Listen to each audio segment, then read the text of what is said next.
Hello, John Rule. Hello. It's the 3rd of April. We're recording this, and it's a batch of photos from Hawaii first. And There's a lot on the Big Island. Yes, sir. And the second batch we'll do are things from World Peace Wetland Prairie, neighborhood stuff that we're both familiar with. Right. And what can you say about these? Well, nothing except they're utterly beautiful. They have a lot of variety in them. They look like they're ideal landing places for insects and honey creepers and things, or whatever. Oh, all those things. We don't know. I think I said before, I never saw a snake in all the places that snakes could be. Well, that's too bad. In Hawaii. They must have some sea snakes around the shores, but that's about the only thing. There's some kind of snakes there, but it might be like Ireland. Maybe St. Patrick went there. That very well could be. But anyway, didn't see any alligators. Well, it is strange because there are plenty of common vipers throughout Europe. Go ahead. Well, in the Far East, I assume. In the tropics, you'd see all kinds of monster snakes. Yeah, right? These are utterly beautiful. But they're not proud of them if they are there, because they didn't have them on display. So. Right. But just think about the beauty of all these things, and I did hear from somebody today at the senior center who was liking our Hawaii pictures. Oh, I'm glad. And had also been there some years ago. Yes, some people can do that. So I hope that person enjoys these too. Right. But as I've said, not many people. These look like pansies run wild or something. Really run wild, yeah. And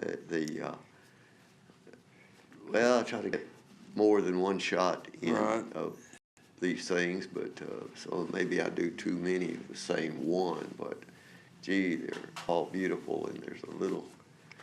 Well, Hawaii must be an actual paradise with the absence of poisonous serpents and things. I think they have 27 types in Central America. Yeah. And 41 types, at least, of poisonous insects that are dangerous for you. Well, I guess I could search for snakes of Hawaii and find out if I just missed them all. That is a beautiful tiny thing. Isn't it tiny? Yeah. Is that an orchid or something? My assumption is it is, but I'm just not going to claim to know all these names.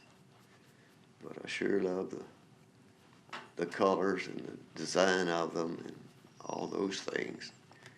Did you notice any odors when you were taking pictures? I didn't. I wasn't close enough to most of these to sniff them or separate the ones here and there. Right. That all may have had wonderful odors. And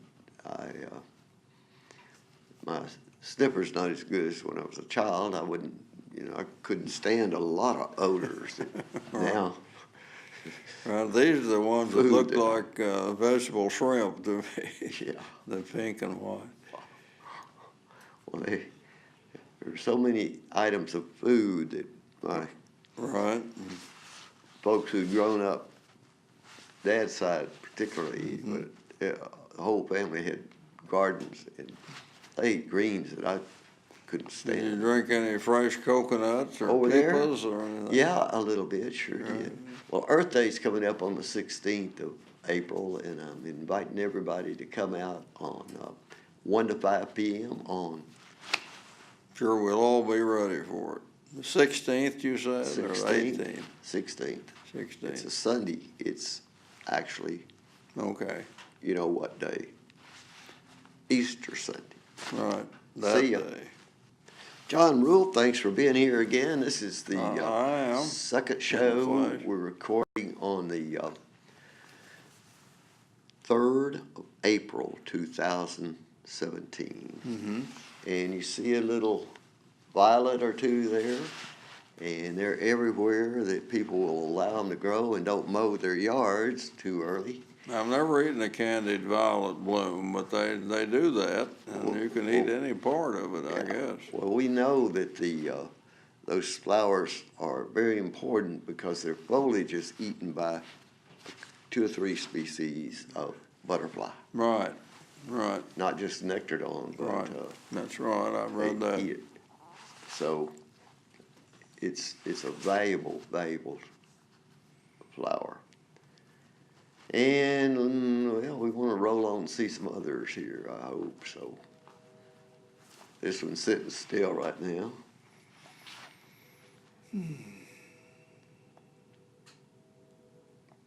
Okay, here's Trillium. Have we been down that before? No. We sure looked at them. Wish we had more colorful ones like they do in other parts of the Ozarks. Well, you know that center's going to color up pretty usually soon. dark I'm maroonish, and on the ones that I've seen. And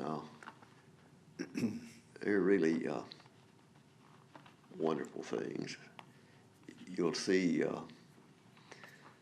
Here you go. Now there's a mayapple, podophyllum. And people have to remember, not every plant has a flower bud. It's the ones that have 2 stems, like that. Right. Okay, what do we call this? Jacob's ladder? Yes, Jacob's ladder, and it's in bloom in Fayetteville right now. And I really admire that plant. And when I can hold the camera still enough or get close enough, sometimes I get a pretty good picture. But for the most part, they're kind of looking down, and they're right. That's difficult. Here's another example of the mayapple, where I hope to get in that same position and get there are whole groves of them already, and there's the native Lonicera sempervirens, native honeysuckle, and you've got all these things at your house. Right, and this is the type that doesn't turn into a pest. It's just easy to control. Oh, you got to protect it because it doesn't make a lot of seeds. No. And this is a non-native flower that's out right now, but not many people get rid of them because they're beautiful. Right. And here's a native phlox. And it's a woodland phlox you see only this time of year. It'll be gone before long. And lily of the valley. The lily of the valley. And here is a beautiful, almost white violet. And noticed outside when we came into the cat building, there's some of those blooming right outside. Right. And now we move on to see the bloodroot and its buds, which are also, stem comes up separately through the middle of that. Right. And spring beauties. Yes, spring beauties. With pinstripes. And they are hard to, you got to get down low to get pictures of them. So, and here's red bud. Right. In bloom. Called flowering Judas by some people, I think. And you said that was a tulip? Yes, sir. It's just kind of battered by the rain. Yeah, it looks like it's had a hard time, but it's trying. Yeah. This looks kind of like corn salad to me, but I guess maybe that's what it's going to turn into. It's got little buds right there. There's an awful lot of that up right now. Yeah. And it's a native plant, I think. People used to eat it in salads. And this was the oxalis. One of the really small ones. And the yellow one, which, as you said, there's several different colors. Yeah, there's some pinkish ones and blue and so forth. And here's, I believe, the maple leaves make these maple flowers there. And here's the Heritage Trail sign in front of World Peace Wetland Prairie.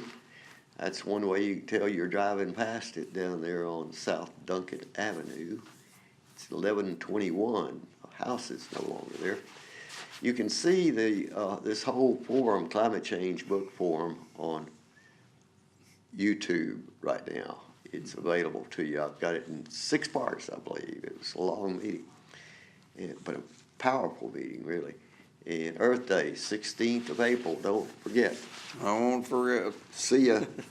And here is a swallowtail butterfly on, Yeah. what plant is that? Well, I thought you said, well, it's Berry. right. It's I always forget this. Okay. Elderberry. Elderberry. And this is one that was a friend of mine for 5 or 6 days before she finally That was decided nice. to fly off. Right. With that weather, I had picked that one up out of the street, Yeah, you nursed her back to health. and I thought poor thing was going to die, but guess Right. what? She got stronger as time went on with some flowers in there, to nectar Rocky over bird. or something. Yeah. Mimic thrush. You don't see the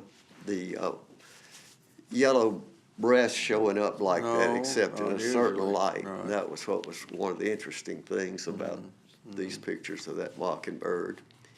And Usually see the semaphore flash of their wings we and tail. we should, we're not moving all that fast, but this is at World Peace Wetland Prairie, and that one was, pretty neat, I thought, and it was very cooperative. Right. And this is at the front of World Peace Wetland Prairie, where we're going to celebrate Earth Day on the 16th of April. And I can't remember the name of that. It's a non-native bush. Right, It's I very know. popular, and everybody loves it. Yeah. And it's beautiful, and that's the reason it's there. And we just go along and see what else is hopping here. That's another view of all that of it. same bush. Right. Yeah. And maybe we'll have some other things popping up here soon. Yeah, There this we go. is what did we say that was? I think we said it was Picaria Picara family, yeah. And there's a bunch of things like golden ragwort. ragwort. Uh-huh. And there's 4 or 5 of those in the books, that are in that Picara family. Right.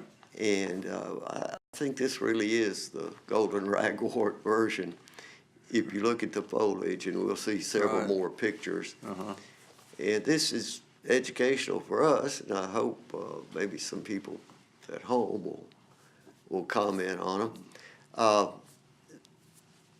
This, Native honeysuckle. yeah, Native red honey. and it's the best batch of them in town that I Right. know of right now in bloom. Right. And it's off Hill Avenue area. The stem goes right through the Also, leaf, Yeah, the middle of the leaf. and look at the beauty of the ends of those Hummingbirds things. just love them, and they're not invasive like the Japanese honeysuckle. That's right. This is one of the 2 honeysuckles that you ought to have in your property. And there I caught it up in the sunlight, trying to get the sky behind it. And it's just wonderful. And we've been calling it Lanacera sempervirens for years on short takes. And I guess this is about as good a batch of photos of it I've ever gotten. Sempervirens must be long living or vibrant Always, living. yeah. And these are spring beauties, Right, and with the stripes on them. it's well, there are 2 different ones, but that's Right. the one that's native here. And do you recognize that bird? Well, that's a mourning. I thought it was a mourning dove, but Yes, it's it more is. colorful than any one I've ever seen. Oh, Like some boy, that- reflection on it or something. That was really beautiful. Well, it had sunlight behind it, Now, and it was, I was 50 feet away when I started photographing it. uh-huh.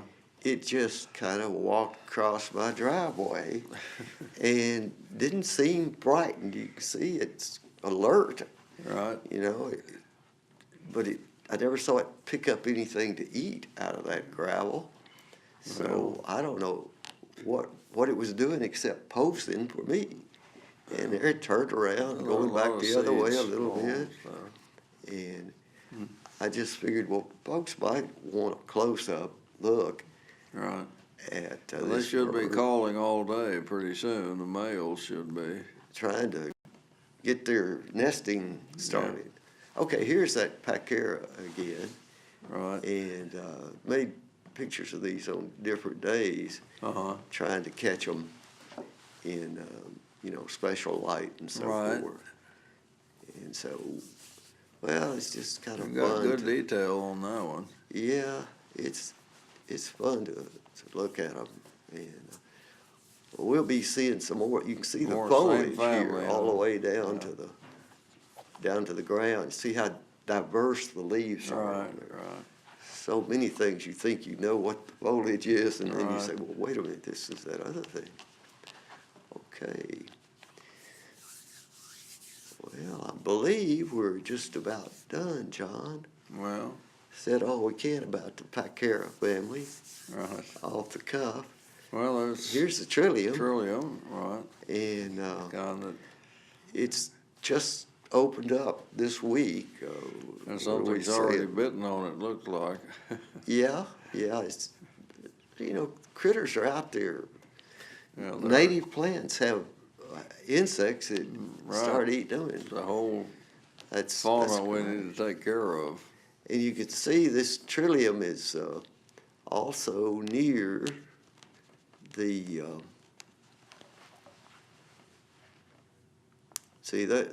I think they're featuring two different ones from two different angles. So you can't see, well, if that's the same, but now what's that? Well, it's podophyllum, mayapple, and with a little yellow flower bud right in the crotch of the fork of the stem. Yeah. And, okay, don't forget Earth Day. I hope you see this before the 16th, but if you don't, well, then I hope you showed up. Okay. Do your part to help keep the water clean, the air pure, and the woods green. See ya. See ya.